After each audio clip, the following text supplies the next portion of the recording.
Hello commanders and welcome in the part 4 of the final battle.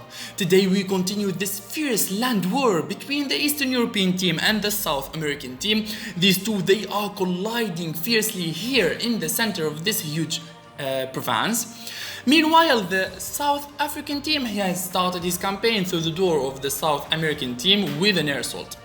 This team have a reputation with these air assaults as they did it in the second round of the Battle Royale against the Western European team as they performed one of the biggest air assaults on their capital Madrid, and it was successful. Will it be successful in this final battle? We shall see. Meanwhile, these elite railguns, they are performing this huge air assault there. Looks like that province is doomed and the South American team is going to lose that airfield. Russia is sending more and more cruise missiles there.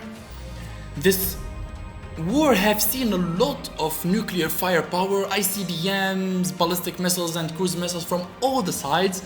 It have been chaotic and it's getting nasty and more nasty in the upcoming minutes, guys. Brazil has started using his aircrafts from his aircraft carriers. He is targeting all of those anti-missiles and anti-airs in the centers of those provinces. Now it's the time for the South American team to destroy all of the logistics of the Eastern European team. It's a smart move there, and the mistake of the Eastern European team actually that they didn't make ships, because now they cannot protect their coastal provinces. More ballistic missiles landing in that province and ICBMs also from all the sides. We shall see what will happen, but I don't think these missiles they are going to survive because that place is crawling with anti-missiles and SAMs and mobile anti-airs. Those ballistic missiles they are not going to have a chance, but we will focus on it with a time lapse here and we shall see will they land successfully or not. Brazil is using his stealth bombers there. The Belarusian ballistic missile and also the Finnish ballistic missile, they are on their way in the center of that province. Look how many anti-airs there in that wave of armies. Railguns also. I say that these ballistic missiles that are going to die. The first one has been intercepted. You see that the anti-air has been activated. And the second one, what happened? Yeah, also intercepted. Yes, that was expected, guys. That was expected when you see large armies like that, large anti-airs, a complete set of anti-air. You cannot harm it with cruise missiles or ballistic missiles. This actually is you are going to rely on your multiple rocket launchers and railguns. You need to use the strategy of the hit and run, attack from distance and get back, avoid the counterattack. Also, if you have a tremendous amount of helicopters, attack helicopters especially that they are very strong against armored, they can be lethal in this position. But don't forget the stealth air superiority fighters of Russia. We saw in the last episode what they did to the Peruvian helicopters. Just be careful, do not throw your rotary aircrafts there because you don't know what your enemy is preparing for you. Brazil is launching his air assaults as well from his elite helicopters. We know that these elite helicopters, they are stealth helicopters, so the enemy cannot see them actually, and they are deadly and they are very strong against hard and soft targets as well, against everything actually. This is the war zone. This is the war zone between the South American team and the Eastern European team. They are giving us more action by the time and they are giving us more strategies and more maneuvers every time if we focused. And for those who had started watching the final battle from the first episode, if we focused here what is happening, looks like both teams, every time they are trying to use a new strategy, they are trying to use a new maneuver, yet it's stopped here because no one can really continue advancing until one army is going to fall. And it looks like both of the two armies, they are strong, but both parties have received a lot of damage because we know that the assaults of the helicopters, the assaults of the multiple rocket launchers from distance, they are going to give you a lot of damage and casualties.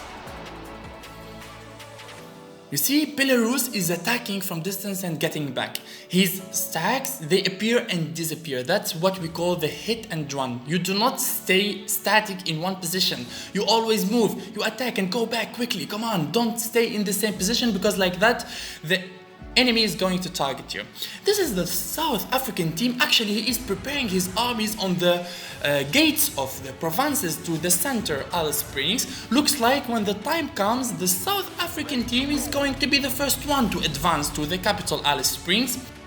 They do not really care about the battle itself against the other parties. They are staying here defensive. They are waiting for the South American team and the Eastern European team to collide into each other and destroy each other. And when the time comes, after the 8 hours game time they are going to pass, the South African team is going to run directly towards me and towards Bolivia in the center, Alice Springs, and they will try to take it. We shall see.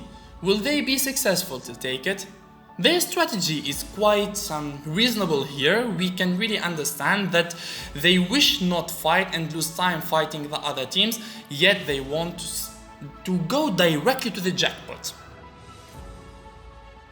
Brazil is going on a beast mode here with his air force. He is targeting all of the airfields around him. There are a lot of land radars that are appearing. He is sending elite helicopters, attack helicopters all around, and he is destroying all of those anti-airs in that region. Look at those Peruvian cruise missiles. A huge wave of missiles coming from the navies of Peru. These guys, they are not joking around, guys. They are not joking around. Look at that. Air strikes from helicopters, from the aircraft carriers, land strikes from their navies, and also cruise missiles. They give you no chance to strike back.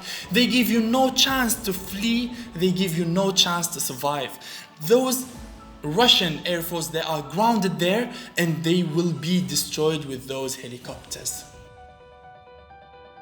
But yet, Russia is using his stealth air superiority fighters, and he is trying to destroy all of those helicopters all around. Literally, Russia, he gave a lot of damage to the opponent helicopters with his stealth air superiority fighters. We cannot see them actually here because Russia does not have the Security Council membership, so he didn't really share his intelligence with us. So this is why we cannot see them, but Russia have a lot of stealth air superiority fighters. This is Argentina attacking that air mobile infantry attacking the province, yet he is almost dead because Kenya, he destroyed him with his elite helicopters. Those elite helicopters in this game, they are no joke. They are no joke, actually, they are very strong. The land battle is still going on here. Looks like it is going to take a while because both parties, they are lethal and strong. Look at this beautiful 10 elite tanks of Chile. It is a beast, yes. It is indeed a beast. Look at that. Look at that strength, guys. Look at that strength. It's amazing. Tanks that have defensive abilities against missiles. Deal with that. Deal with that. Just deal with it. These elite units, they are very strong. Look, Belarus, how much multiple rocket launchers he have.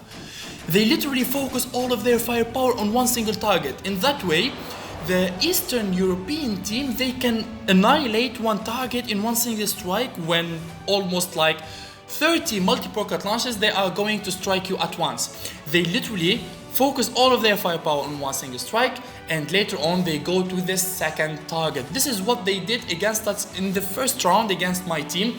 They focused the power of their multiple rocket launchers on one single strike. Like that, they will annihilate you very quickly.